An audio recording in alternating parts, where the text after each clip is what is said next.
우리 중에 좀 나이가 드신 분들 중에는 참 요즘 젊은 사람들의 모습이 참 한심하다 하는 그런 생각을 갖는 분들이 있을 것입니다.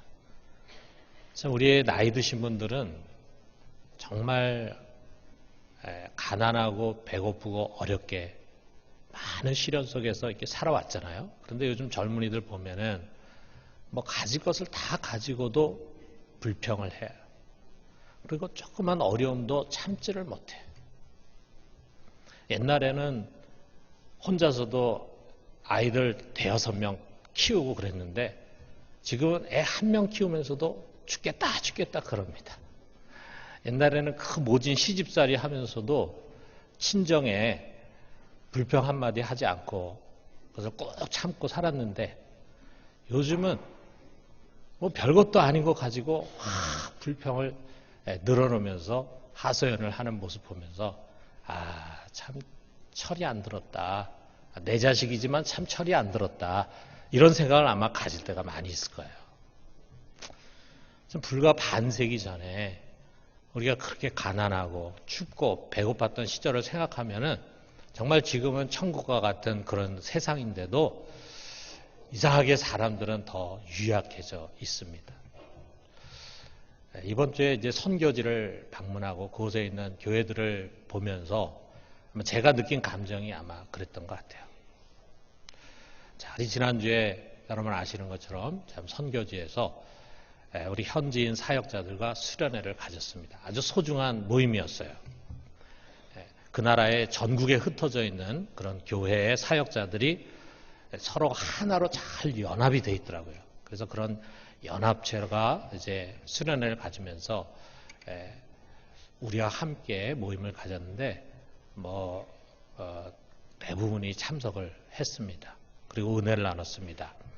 자, 우리가 처음 만나는데 저도 처음 보는 거고 그분들도 저희들을 처음 보니까 서로 긴장이 이제 있겠죠. 또 약간의 반신반의도 있고 또 우리 교회에 대해서 궁금함이 있을 것 같아가지고 그래서 강의를 시작하기 전에 한 12장 정도의 사진을 가지고 PPT로 이렇게 해서 우리 교회에 대해서 이제 소개를 했습니다. 사실 그곳에 처한 상황과 우리가 처한 상황이 너무 다르기 때문에 혹시라도 괴리감을 느끼지 않을까 걱정을 했는데 도리어 아주 많은 긍정적인 도전을 받고 있는 것을 느꼈습니다. 확실히 우리 교회나 또는 우리 한국 교회가 이들에게 줄 것이 많이 있어요. 우리 한국 교회는 지난 130년 동안 세계 선교사에 유례가 없을 만큼 크게 성장했습니다. 또 그 성장의 과정에서 우리도 모르는 가운데 우리가 축적하고 경험하게 된 노하우들이 또 많이 있는 것 같아요. 그리고 지금도 우리 한국 교회는 우리 한국 사회나 또는 세계 선교에 참 큰 일들을 하고 있습니다. 우리 한국이라는 나라가 아주 고도로 성장하면서 지금은 이제 아주 가난한 나라들에게 뭔가 벤치마킹 하고 싶은 그런 대상이 돼 있잖아요. 그런 것처럼 우리 한국 교회도 선교지 교회들이 닮아가고 싶은 그런 교회 중에 하나입니다. 우리가 과거 미국이라든지 호주라든지 또는 유럽 교회로부터 도움도 받고 또 많이 배운 것처럼 이제 우리 역시 가르쳐주고 또 그들을 도와줘야 할 책임이 있습니다. 그러나 우리가 일방적으로 주는 위치에 있는 것이 아닙니다. 주님의 교회에서는요, 일방적으로 주고 받고 하는 것이 아니라 피차에 서로 주고 받는 것입니다. 우리 교회 안에서도 그렇잖아요. 누구는 도움을 받기만 하고 누구는 도움을 주기만 하고 하는 그런 것이 아니라 이거죠. 서로가 도움을 주고 또 도움을 받는 것입니다. 도움을 줄 것이 없는 사람도 한 사람 없고 도움을 받을 것이 없는 사람도 한 사람 없어요. 우리는 다 도움 받아야 할 필요가 있고 또 누군가에게 도움을 줄 수 있는 것들을 다 갖고 있어요. 세계 교회도 마찬가지일 거예요. 선교지의 교회 여러분 다 아시겠지만 참 약합니다. 제가 방문한 곳도 교인이 30명 미만의 교인들로 구성된 교회들이에요. 재정이 열악해요. 자, 그러다 보니까 자립하는 교회가 없습니다. 자, 그러니까 목회자들이 목회만 전념할 수가 없죠. 투잡을 가져야 돼요. 자기 스스로 생활비를 벌어야 합니다. 자, 이런 겉모습 보면은 그래서 도움을 받아야 할 연약한 교회처럼 생각이 돼요. 자, 그런데 여러분, 그들의 그 연약함 속에는요, 정말 굉장한 강력한 힘이 있습니다. 제가 그곳에 있는 사역자들 한 사람 한 사람하고 대화를 하면서 그들 속에 있는 순전한 믿음과 헌신을 느꼈어요. 그리고 주님을 향한 그 간절한 열정이 그들의 찬양 속에서 끊임없이 느껴졌어요. 자, 그래서 저만 느끼는 것이 아니라 여러분과 함께 그것을 좀 느끼기 위해서 아주 짧은 영상을 하나 먼저 보여드리도록 하겠습니다.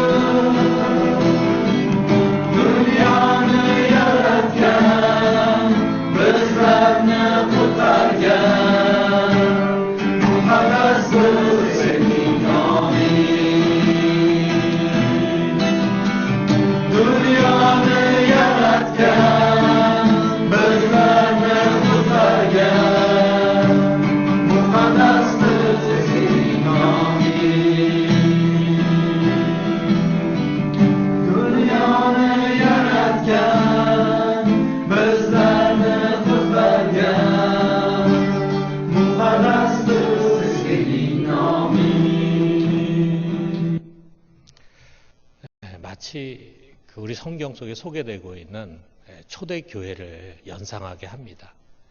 그 초대교회들이 어떻게 모였겠습니까? 뭐 교회당이 있는 것도 아니고 각 도시에 있는 가정집에서 모여서 가정교회가 되지 않았겠어요? 온갖 박해와 시련과 가난 속에서 믿음을 지켜간 자들의 모습입니다. 예수를 믿는다는 것과 편안하게 부유하게 성공하면서 사는 것과는 전혀 거리가 먼 그런 교회들의 모습이에요. 자, 여기 선교지에 있는 교회들도요, 다 숨어서 예배를 드려야 합니다. 예수를 믿는 신앙 때문에 그들은 가족이나 이웃으로부터 말할 수 없는 어려움을 겪어요. 그들이 할 수 있는 직업이 많지가 않기 때문에 가난하게 살 수밖에 없습니다. 그야말로 교회를 다니는 것 자체가 삶 속에 큰 스트레스와 고난을 야기하는 일이에요. 그런데도 그들은 주님을 잘 믿습니다. 헌신합니다. 감사하고 있습니다. 도대체 그들 속에 있는 것이 무엇일까? 하나밖에 없습니다. 예수 그리스도. 그가 전부예요. 예수 외에는 가지고 있는 것이 아무것도 없어요. 그들의 삶의 목표는 분명합니다. 부활의 복음이에요. 저는 그러면서 우리 교회와 또 한국 교회와 또 저 자신을 생각했어요. 우리는 예수 외에 가진 것이 너무 많아요. 의지하고 있는 것도 많아요. 그래서 예수가 없어도 별로 불행할 것 같지 않은 모습들이에요. 우리는 예수 이외에도 바라는 것이 많아요. 삶의 목표가 이리저리 흐트러져 있습니다.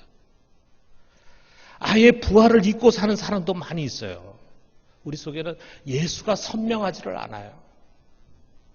아마 우리 중에는 이들이 당하는 고난의 반만 당해도 교회를 떠날 사람들도 있을 거예요. 내가 예수를 믿고 신앙생활하는데 왜 이렇게 어려움이 오는가 하면서 교회를 떠나요.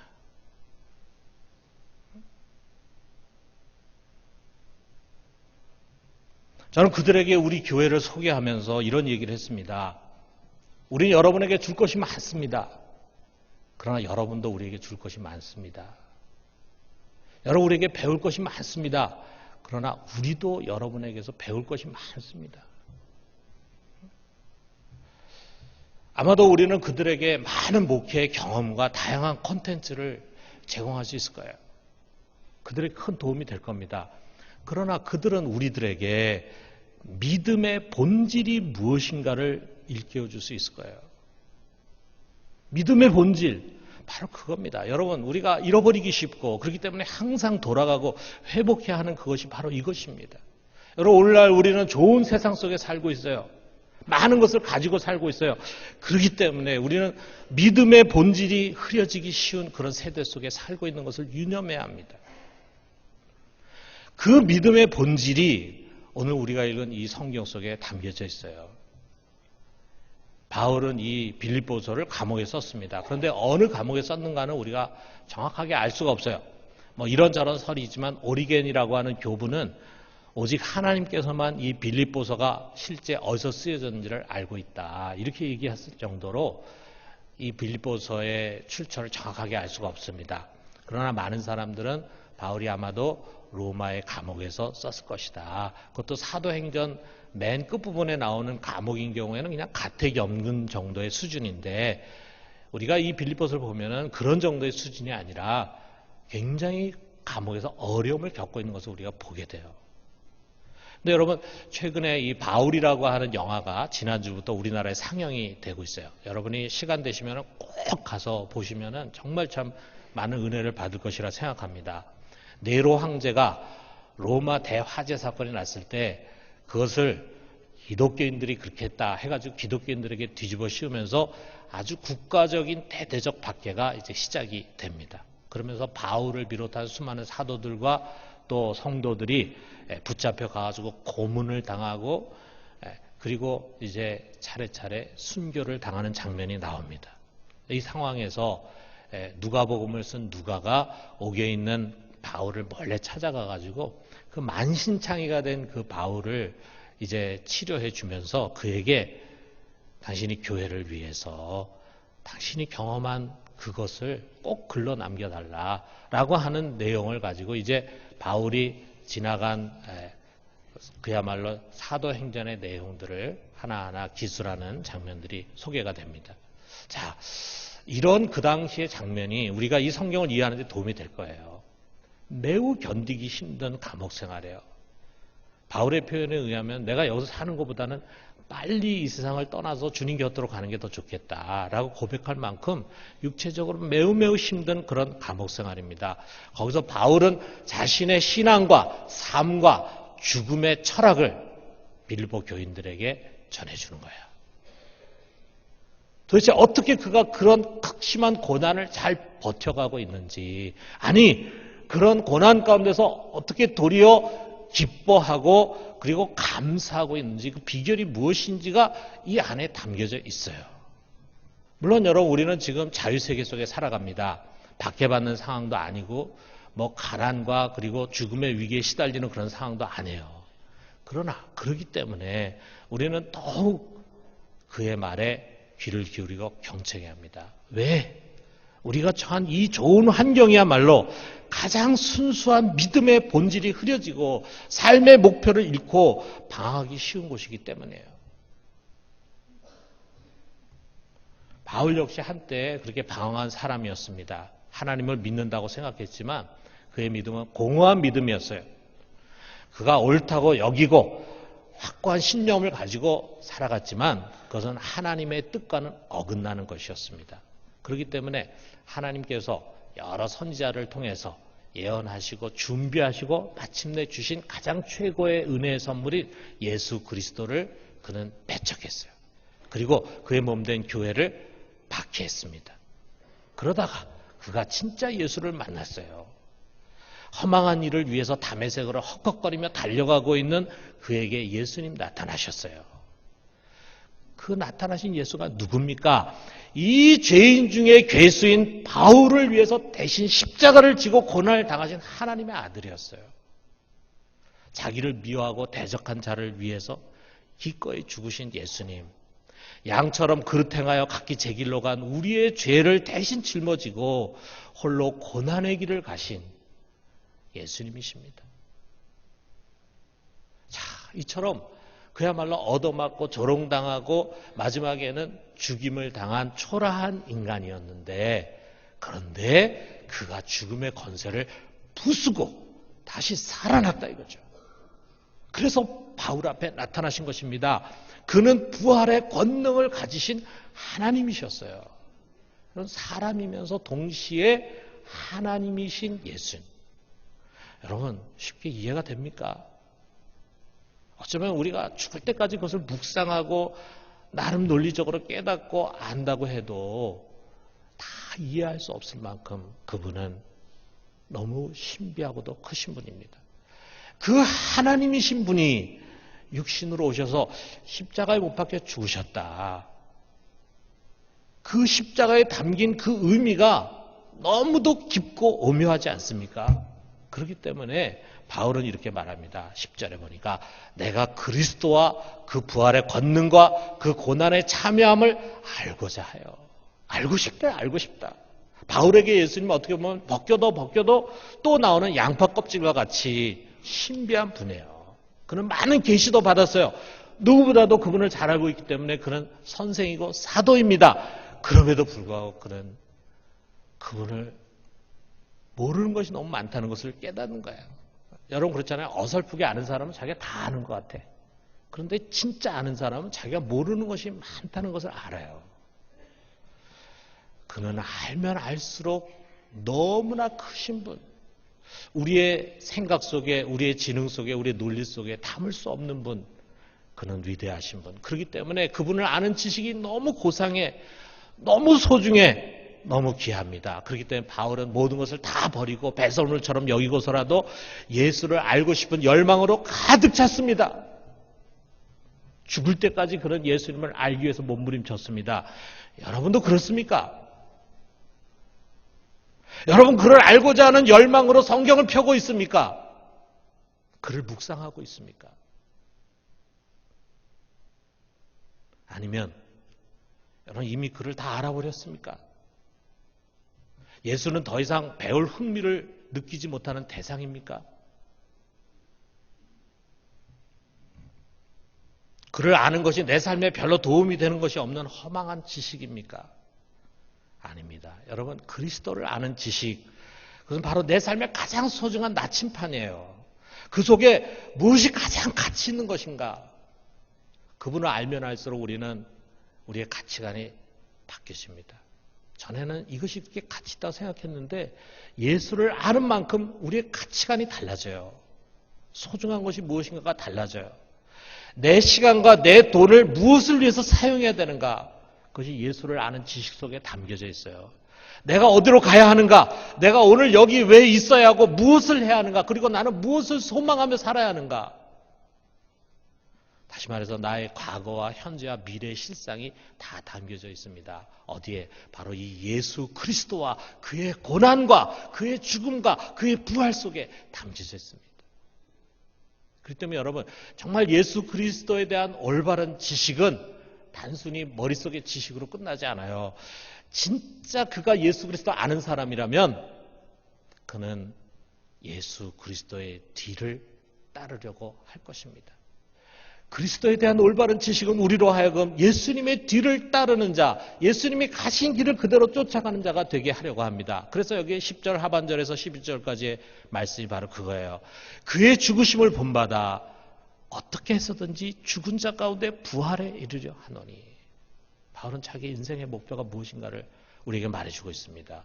자기가 가고자 하는 그 길이 어떤 것인가를 우리에게 보여주고 있어요. 나도 주님처럼 죽은 자 가운데서 부활에 이르고 싶다. 그게 21절에 더 구체적으로 표현되어 있는데 21절에 보니까 그는 만물을 자기에게 복종하게 하실 수 있는 자의 역사로 우리 낮은 몸을 자기 영광의 몸의 형체와 같이 변하게 하시리라. 마지막 주님이 오실 때 이런 부활의 역사가 일어나는데 이 천한 몸이 우리 예수님의 그리스도와 같은 영광의 몸으로 그 몸의 형체로 변화될 것이다. 그 부활을 갈망합니다. 여러분 이것이 여러분과 저의 신앙의 최종 목적지예요. 이것이 이 세상 속에 살아가면서 우리 속에 의식적이건 무의식적이건 담겨져 있는 최고의 소망입니다. 여러분 부활에 대한 이 강한 열망이야말로 이 시대에 우리로 하여금 새 속에 물들지 않게 하는 가장 큰 힘이 되는 것입니다. 여러분도 바울과 같이 내가 어떻게든지 죽은 자 가운데서 부활에 이르려 하느니 하는 그 소망을 따라 부활의 소망으로 살아갈 수 있기를 주님의 이름으로 축원합니다. 아울러 여러분, 우리 주님께서 부활해서 영광의 몸을 입기 위해서 먼저 하신 일이 뭡니까? 먼저 고난받고 죽임을 당하셨어요. 그와 마찬가지로 우리도 이 부활의 영광을 얻기 위해서는 이 세상에서 그의 죽으심을 본받아서 고난을 받아야 합니다. 여러분, 이게 신앙의 ABC입니다. 여러분과 저는 부활의 영광으로 부르심 받았어요. 그리고 이 세상에서의 영광으로 부르심 받은 것이 아닙니다. 부활의 영광으로 부르심 받았기 때문에 주님이 가신 것처럼 세상에서는 고난의 길로 부르심을 받은 거예요. 그런데 우리가 신앙생활하면서 이것을 자꾸 잊어버립니다. 이것을 잊다 보니까 신앙생활 하다가 조금 어려운 일이 오고 고난이 오면은 도대체 왜 이런 일이 나에게 일어나야 할까? 의구심이 일어나고 신앙의 회의가 찾아와. 여러분, 그것이 우리가 마땅히 가야 할 길입니다. 기차의 선로와 같은 것입니다. 여기서 예수 그리스도가 누군지를 모르는 사람들과 예수가 누군지를 아는 사람들 사이에 삶이 갈라지는 거예요. 여러분, 주님을 아는 올바른 지식이 없는 자들은 세상을 살기 위해서 삽니다. 그러나 그리스도를 아는 지식을 가진 사람은 죽기 위해서 삽니다. 살기 위해 사는 사람과 죽기 위해 사는 사람은 달라요. 저들에게 고난은 피해야 할 대상이지만 우리들에게 고난은 감당해야 할 대상이에요. 고난은 부활의 영광으로 나아가는 필연적인 과정입니다. 이 세상에서 우리의 삶의 목적은 세상 영광이 아니라 십자가입니다. 십자가. 여러분, 십자가가 우리의 세상에서의 목적이 돼야 됩니다. 이것이 500년 전 종교개혁을 일으킨 마틴 루터가 말한 십자가 신학이에요. 이 위대한 종교개혁자는 그 당시에 타락한 카톨릭 교회, 이 카톨릭 교회가 왜 이처럼 타락했는가? 그들의 신학이 잘못됐는데 그들은 영광의 신학을 추구했기 때문이다 그랬어요. 그 말은 그들은 하나님을 믿으면서도 세상 영광을 추구하는 신앙이었다. 결국 세상 영광 추구하는 신앙은 이처럼 부패하고 타락할 수밖에 없다는 것을 말했어요. 그러면서 우린 다시금 십자가 신학으로 돌아와야 된다라고 가르쳤습니다. 여러분, 이것이 바로 우리 개신교 신학입니다. 십자가 신학. 십자가, 우리가 살아가는 십자가, 그것은 우리를 구원하는 표입니다.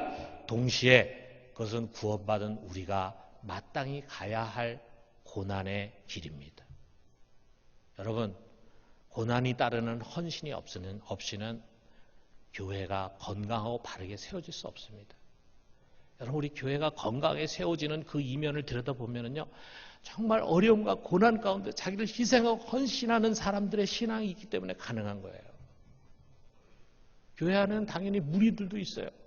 자기 이익을 보고 그저 자기의 입맛에 맞는 그런 생각을 가지고 신앙생활 한 사람도 있어요. 그런 사람 통해서 교회가 세워지는 것이 아니에요.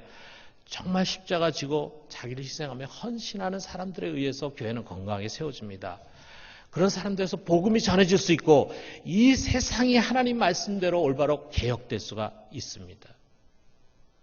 여러분, 박해받는 선교지에만 고난이 있는 것이 아닙니다. 우리가 살고 있는 이런 자유세계 속에서도 진정 말씀을 쫓아 의의 길로 가려고 한다면 고난을 감당해야 합니다.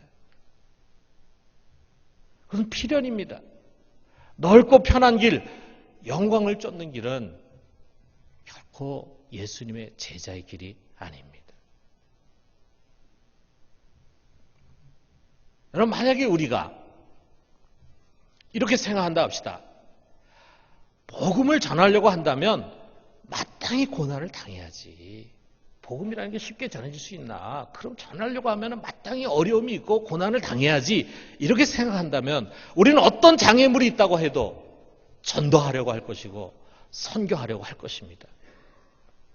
이 사악한 세상, 거짓된 세상, 부패한 세상 속에서 우리의 순결한 신앙 양심을 지키려고 한다면 마땅히 고난을 받아야지.